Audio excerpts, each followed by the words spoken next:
नमस्कार, मैं कमलेश कबीर आपका एक बार फिर स्वागत करता हूं इस नए एपिसोड में। आज के इस एपिसोड में हम बात करेंगे राहुल गांधी। जब से राहुल गांधी ने चुनाव आयोग के ऊपर एटम बम फोड़ा है, हालांकि वो बम जो है वो लग रहा है कि कांग्रेस पार्टी के ऊपर ही फूटा है, लेकिन उसके बाद से एक और चर्चा जो है वो जोरों से चल रही है और वो ये है कि क्या चुनाव आयोग राहुल गांधी के ऊपर सख्त एक्शन ले सकता है। और जिस एक्शन की हम बात कर रहे हैं वो एक्शन इसलिए क्योंकि चुनाव आयोग ने राहुल गांधी से शपथ पत्र मांगा है, वो भी हस्ताक्षरित। और राहुल गांधी ने कह दिया, जैसे बाहुबली फिल्म का वो सीन तो आपने देखा होगा, माहिष्मती शासन वाला, तो ठीक उसी तरीके से कि मैंने जो बोल दिया वही मेरी शपथ है, वही मेरा वचन है। लेकिन जब कानूनी प्रक्रिया की बात की जाती है तो एक होता है आरोप लगाना और एक होता है सबूत पेश करना। ठीक है, राहुल गांधी ने आरोप लगा दिए तो अब फर्ज बनता है कि राहुल गांधी चुनाव आयोग को सबूत पेश करे। अब यहां पर कुछ लोगों को, जिसको हम कहते हैं कि एक भ्रमित प्रयास किया जा रहा है, जिसमें लोगों को भ्रम में भी डाला जा रहा है। और भ्रम में कैसे डाला जा रहा है, अब एक नई चीज निकल के आ रही है कि चुनाव आयोग सीसीटीवी फुटेज उपलब्ध नहीं करवा पा रहा। तो सवाल यह है कि आखिर ये कानून क्या कहता है। तो कानून जो है वो कांग्रेस पार्टी के द्वारा बनाया गया है और जो कानून है वो ये कहता है कि किसी भी कॉन्स्टिट्यूशनल असेंबली से या किसी भी लोकसभा क्षेत्र से अगर कोई उम्मीदवार को कोई डाउट है तो वो 45 दिन के भीतर चुनाव आयोग से शिकायत कर सकता है या फिर वो हाई कोर्ट में रुख कर सकता है। तो इसका जो मियाद जो है, समय सीमा जो है, वो सिर्फ और सिर्फ 45 दिन की फिक्स की गई है। तो अब 45 दिन होने के बाद में, आखिर इतने समय के बाद में अगर कोई सीसीटीवी फुटेज मांगता है तो क्या वो उपलब्ध कराए जा सकते हैं और चुनाव आयोग क्या उसके लिए बाध्य है? तो चुनाव आयोग इसके लिए बाध्य नहीं है क्योंकि ये कानून है। और जब कानून की हम बात करते हैं और चुनाव आयोग बाध्य नहीं है तो यहां पे हमें यह भी समझना चाहिए कि चुनाव आयोग एक संवैधानिक संस्था है, इंडिपेंडेंट ऑटोनोमस बॉडी है। और आपने देखा सुप्रीम कोर्ट तक को चुनाव आयोग ने यह कह दिया कि वो इस तरीके की कोई जानकारी जो है वो ना तो वेबसाइट पे अपलोड करेगी ना उपलब्ध करवाएगी। जो एसआईआर की एक्सरसाइज जो बिहार में हुई है, जिन 65 लाख लोगों के नाम जो है वो काटे गए हैं, उससे संबंधित डेटा की बात मैं कर रहा हूं। अब ऐसे में जब हम बात करते हैं कि क्या राहुल गांधी, चुनाव आयोग इस मामले को जो है वो कोर्ट तक ले जा सकता है, तो चुनाव आयोग जो है वो कोर्ट तक ले जा सकता है और इसकी पूरी उम्मीद है कि शायद इस बार जो है वो चुनाव आयोग कोर्ट तक जाएगा। कैसे जा सकता है? क्योंकि जो बीएनएस की धारा 337 है वो ये कहती है कि कोई भी व्यक्ति जालसाजी के तहत,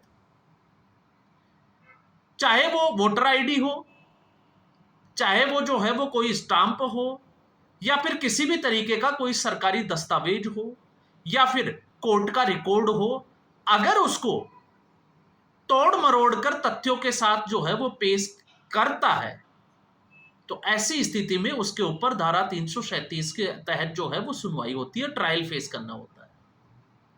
और जब इस तरीके की जब केस चलता है तो इसमें मानकर चलिए अगर ये केस राहुल गांधी पर चलता है तो फिर अभियोजन पक्ष जो है वो चुनाव आयोग होगा। तो चुनाव आयोग को अपने जो है वो साक्ष्य और सबूत कोर्ट में पेश करने पड़ेंगे और फिर उसके बाद में अगर राहुल गांधी इसमें गिल्टी पाए जाते हैं तो उनके ऊपर जो है वो कार्रवाई हो सकती है और अधिकतम 7 साल की सजा का प्रावधान है। अब 7 साल की जो सजा का प्रावधान है तो उसमें आपको समझना पड़ेगा जनप्रतिनिधित्व कानून 1951 का क्या कहता है। जनप्रतिनिधित्व 1951 का जो कानून है वो ये कहता है कि किसी भी सांसद या विधायक को अगर 2 साल या उससे ज्यादा की अगर सजा होती है तो फिर उसका विधायकी और उसकी सांसदी जो है वो रद्द हो जाती है, उसको बंगला भी खाली करना पड़ जाता है। चुनाव आयोग के द्वारा जो है वो उसको चुनाव लड़ने के लिए अयोग्य घोषित किया जा सकता है। और आपको राहुल गांधी के एक केस में आप पहले ही देख चुके हो, डिफेमेशन का जो केस था मानहानि का, गुजरात हाईकोर्ट का, जिसमें अधिकतम 2 साल की सजा दी थी। फिर उसके बाद में सुप्रीम कोर्ट में उसको चैलेंज किया गया और सुप्रीम कोर्ट ने उसके ऊपर स्टे दे दिया। तो यहां पर चुनाव आयोग राहुल गांधी को कटघरे में खड़ा कर सकता है। क्यों कर सकता है? क्योंकि जिस शगुन रानी का एक आदित्य श्रीवास्तव, जिसके अलग अलग जो है वो जगह पर वोटर आईडी को लेकर राहुल गांधी ने खुलासा किया, अब आदित्य श्रीवास्तव चाहे तो वो अपनी निजता के हनन का उस कानून के तहत राहुल गांधी के खिलाफ कोर्ट जा सकते हैं, लेकिन उसने ऐसा नहीं किया। और उसने बकायदा जो है वो अपनी सारी जानकारी दी कि किस तरीके से वो लखनऊ का रहने वाला बॉम्बे गया, फिर बेंगलुरु गया और अलग अलग जगह उसने वोटर आईडी बनाई, लेकिन वोट सिर्फ उसने वहीं किया जहां वो रहता था। लेकिन शगुन रानी के केस में जो है वो राहुल गांधी ने जो बात बोली वो ये थी कि उनके पास में 2 वोटर आईडी कार्ड है और दोनों के ऊपर पोलिंग बूथ ऑफिसर जो है उसका टिक मार्क है। इससे साबित होता है कि शगुन रानी ने 2 जगह वोट दिया है। यह राहुल गांधी का तथ्य है। लेकिन चुनाव आयोग ये कह रहा है कि राहुल गांधी के पास क्या प्रमाण है, क्योंकि जब वो अपने दस्तावेजों पर जाते हैं तो शगुन रानी ने सिर्फ एक ही जगह से वोट दिया है। और अब तो वो परिवार भी सामने आने लगे हैं जिनके ऊपर राहुल गांधी ने चुनाव आयोग को लेकर जो है वो आरोप लगाया। तो एक तरफ राहुल गांधी एक्सपोज भी हो रहे हैं और आज राहुल गांधी और विपक्ष के जो सांसद है वो संसद से लेकर चुनाव आयोग तक एक मार्च पास्ट में निकालने वाले हैं। अब इलेक्शन कमीशन ने लगभग विपक्ष के 30 नेताओं को मिलने का जो है वो समय दिया है। अब देखते हैं कि ये मुलाकात होती है या सिर्फ और सिर्फ जो है वो मीडिया में बने रहना और लोगों को भ्रम करने के लिए जो है वो इस मुद्दे से डाइवर्ट किया जाता है। क्योंकि अगर विपक्ष वाकई में जो है वो इस मुद्दे को लेकर गंभीर होगा तो शायद वो चुनाव आयोग से जो है वो बैठकर बात करेगा।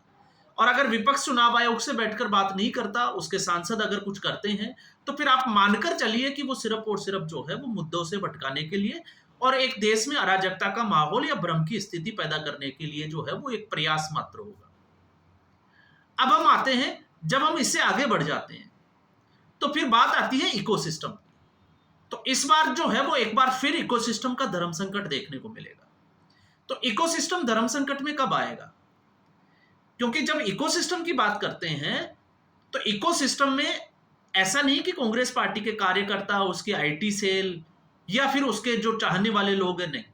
इकोसिस्टम में फिर आप देखिएगा प्रोफेसर्स, बुद्धिजीवी और फिर हमारी न्यायपालिका भी जो है वो उसी कैटेगरी में आ जाती है। तो जब हम ये कहते हैं कि धर्म संकट में आ जाएगा तो फिर सवाल ये होता है कि क्या राहुल गांधी को 7 साल की सजा दे सकता है? क्या कोर्ट जो है वो इस तरीके की किसी भी कार्रवाई के ऊपर ऐसा सख्त फैसला ले सकता है जिसके ऊपर जो है वो 100% संदेह है? और 100% संदेह इसलिए है क्योंकि पिछले 11 साल में राहुल गांधी और उनके परिवार के खिलाफ जांच प्रक्रिया में तेजी तो आई, लेकिन क्या राहुल गांधी को किसी भी मामले में कोर्ट ने कोई सजा दी? नेशनल हेराल्ड केस जमानत पे बाहर है। रॉबर्ट वाड्रा का अभी आपने देखा जिस तरीके से 58 करोड़ की प्रॉपर्टी को लेकर एक केस जो है वो ईडी ने दाखिल किया ही है। इसके अलावा राहुल गांधी के ऊपर मानहानि का भी केस चला और जिसमें 2 साल की सजा हुई, उसको भी सुप्रीम कोर्ट ने स्टे दे दिया। तो फिर अगर हम बात करें कि क्या न्यायपालिका जो है वो इस इकोसिस्टम का हिस्सा है और अगर है तो कैसे है, तो आपको समझना पड़ेगा कि ये सारे जो है, क्योंकि आज न्यायपालिका से जुड़े हुए जो लोग हैं वो अगर कोई 50 साल 60 साल से ऊपर का है तो आप मान के चलिए उसका जन्म 1960 1970 या फिर हम कह सकते हैं कि इसी के आसपास हुआ होगा। तो वो उसी वक्त जो है वो पढ़ाई करके आए। और आपको पता होगा जब मैं ये कह रहा हूं तो क्यों कह रहा हूं, क्योंकि राहुल गांधी जब भी विदेश दौरे पर जाते हैं तो वो किसी भी यूनिवर्सिटी में एक लेक्चर देते हैं भारतीय मूल के छात्रों को, या फिर कोई भी बुद्धिजीवी जिसको हम अर्बन नक्सल्स कहते हैं अपनी भाषा में, आप देखो वो या तो जेएनयू का विजिट करेगा या फिर वो कहां पे विजिट कर रहा है और वो किनको संबोधन कर रहे हैं, तो वो आने वाले समय के लिए एक पौध तैयार की जाती है। तो उस पौध से अगर कोई मान लीजिए न्यायपालिका में आता है जिसकी विचारधारा जो है वो लेफ्टिस्ट विचारधारा से मेल खाती है, तो क्या वो इस तरीके की जहमत उठा पाएगा कि राहुल गांधी को सजा दे सके? इसलिए मैंने कहा कि अब जो है वो इकोसिस्टम खतरे में है, उनको धर्म संकट में। राहुल गांधी अपनी पार्टी को तो संकट में डालते ही हैं। वो आपने देखा होगा क्योंकि जब भी राहुल गांधी इस तरीके का कोई सिगुपा छोड़ते हैं तो उसके बाद में कांग्रेस पार्टी के जो भी प्रवक्ता है वो उनको डिफेंड करते हुए बड़ी मुश्किल में आ जाते हैं। और जब डिफेंड नहीं होता तो फिर उसका सीधा सा असर जो है वो आप देख ही चुके हो कि गाली गलौज, या जिसको हम कहें कि औचित राजनीति के ऊपर वो उतर आते हैं, एक दूसरे को धमकाने लगते हैं। और इसमें मैं नाम गिना सकता हूं आपको, चाहे वो आलोक शर्मा हो, सुरेंद्र राजपूत हो, सुप्रिया सिन्नेत हो, लगभग जो है वो सभी इसी कैटेगरी में आते हैं। तो क्यों किया जाता है? क्योंकि उनके पास तथ्य नहीं होते। तो यहां पर इस चुनाव आयोग के मसले में राहुल गांधी ने अपनी पार्टी को तो मुसीबत में डाला ही, लेकिन इसके साथ साथ इकोसिस्टम को भी मुसीबत में डाला। तो फिर सवाल वही खड़ा हो जाता है कि अगर चुनाव आयोग कोर्ट में जाता है तो क्या फिर राहुल गांधी को, क्योंकि देश पिछले 11 साल से देख रहा है कि क्या गांधी परिवार भी जेल जा सकता है क्या? और जेल जाने के लिए एक नहीं, बहुत सारी जो चीजें ऐसी है जो राहुल गांधी को, फिर चाहे वो नागरिकता से जुड़ा मामला हो सकता है, नेशनल हेराल्ड का मामला हो सकता है, मानहानि के केस हो सकते हैं, सावरकर का अपमान किया, क्योंकि कुछ केसेस में तो हमने देखा है कि कोर्ट जो है वो याचिकाकर्ता की याचिका को ही खारिज कर देता है, जिसमें एक है सावरकर के पोते। तो आप समझ सकते हैं कि स्थिति जो है वो क्या बनी हुई है। तो मुझे लगता है कि 7 साल की जो सजा की धारा 337 में जो प्रावधान है वो ठीक है अपनी जगह, लेकिन फिर भी एक संदेह की स्थिति जो है वो बनी हुई है कि क्या आखिर अगर ऐसा होता है तो क्या ऐसा हो जाएगा क्या, जिसकी उम्मीद ना के बराबर नजर आती है। तो आज के एपिसोड में बस इतना ही। उम्मीद करूंगा वीडियो एपिसोड आपको पसंद आया होगा। वीडियो को लाइक करें, शेयर करें, चैनल जरूर सब्सक्राइब करें। धन्यवाद।